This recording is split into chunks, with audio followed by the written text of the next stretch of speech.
تو اللہ تبارک و تعالیٰ اس سے ناراض ہوتے ہیں۔ جب کوئی انسان اپنے ماں باپ کا دل دکھاتا ہے، اپنے ماں باپ کو پریشان کرتا ہے، تو اللہ تبارک و تعالیٰ اس سے ناراض ہوتے ہیں۔ تو میرے بھائی، ہم لوگ مسلمان ہیں اور ہم کو بتایا گیا ہے کہ دنیا کے اندر ہمیں کون سے کام کرنے ہیں اور کون سے کام نہیں کرنے ہیں۔ ہمیں دنیا میں آزاد نہیں چھوڑا گیا ہے کہ جو تمہاری مرضی آئے تم کرو، کوئی تم سے بولنے والا نہیں ہے، کوئی تمہارا حساب لینے والا نہیں ہے۔ یہ باتیں صرف اور صرف اسلام کے اندر پائی جاتی ہیں۔ باقی دنیا میں اتنے مذاہب ہیں، لیکن کسی بھی مذہب میں یہ نہیں بولا گیا ہے کہ شراب پینے سے کیا ہوتا ہے، زنا کرنے سے کیا ہوتا ہے، چوری کرنے سے کیا ہوتا ہے۔ کسی چیز پہ کوئی پابندی نہیں ہے۔ انسان کا دل چاہے وہ زنا بھی کر سکتا ہے۔ انسان اگر شادی شدہ مرد ہے، اگر وہ چاہے دوسری عورتوں کے ساتھ بھی سو سکتا ہے، اگر عورت چاہے تو دوسرے مردوں کے ساتھ بھی رہ سکتی ہے۔ لیکن میرے بھائی، یہ اسلام ہے جو کہتا ہے کہ ایک بار کسی سے نکاح ہو گیا، پھر جب تک تمہارے جسم میں جان ہے، جب تک تمہارے جسم کے اندر روح ہے، جب تک تم صرف اور صرف اپنی بیوی کو دیکھ سکتے ہو۔ اگر تم نے کسی غیر مرد کی لڑکی کے اوپر تم نے نظر ڈالی تو اللہ تبارک و تعالیٰ تم سے ناراض ہو جاتے ہیں۔ یہ کوئی نہیں دنیا میں بتاتا ہے۔ دیکھو دنیا میں کیا ہے، شادی ہو گئی ہے لیکن پھر بھی دوسروں کے اوپر نظر ہے کہ یہ ہم کو مل جائے، یہ ہم کو مل جائے۔ تو میرے بھائی، ہمیں ہر چیز کے بارے میں گائیڈ کیا گیا ہے، ہمیں کون سا کام کرنا ہے اور کون سا کام چھوڑنا ہے۔ ہمیں صرف اور صرف وہی کام کرنے ہیں جس سے اللہ ہم سے راضی ہو جائے، نبی پاک صلی اللہ علیہ وسلم ہم سے راضی ہو جائے۔ باقی دنیا میں کوئی راضی ہو یا نہ ہو، اس سے کوئی مطلب نہیں ہے۔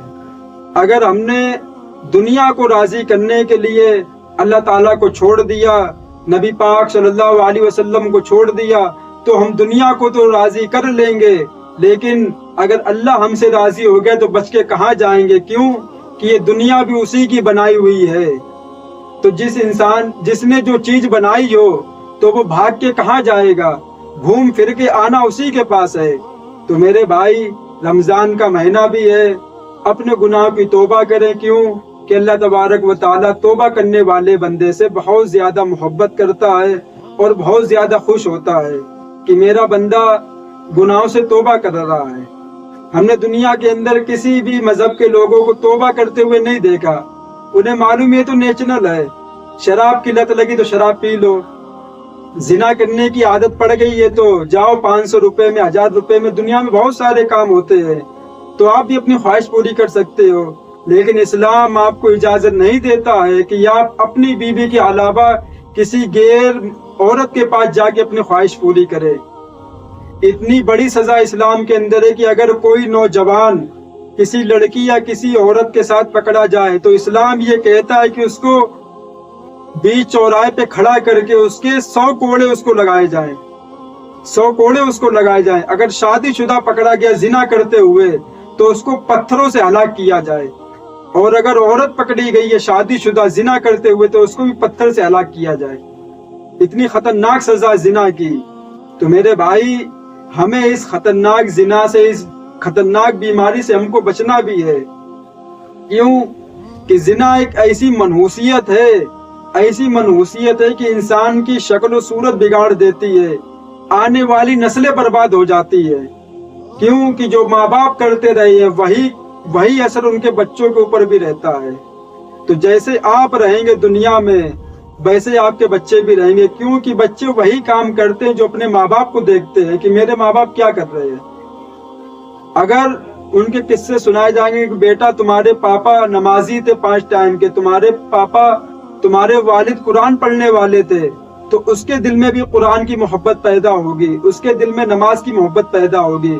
لیکن جب اسی کے والدین کے قصے سنائے جائیں گے کہ بیٹا تمہارے پاپا چور تھے، تمہارے والد شراب پیا کرتے تھے، تمہارے والد غلط کام کیا کرتے تھے، تو اس بچے کے اوپر وہی اثرات پڑتے ہیں جو وہ سنتا ہے اور دیکھتا ہے۔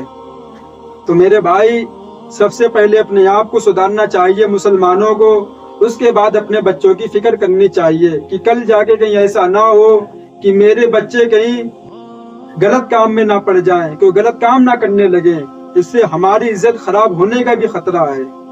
تو میرے بھائی اپنی بھی فکر کریں اور اپنے بچوں کی بھی فکر کریں۔ اللہ تعالیٰ سے دعا ہے اللہ تعالیٰ ان باتوں پہ ہم سب کو عمل کی توفیق عطا فرمائے۔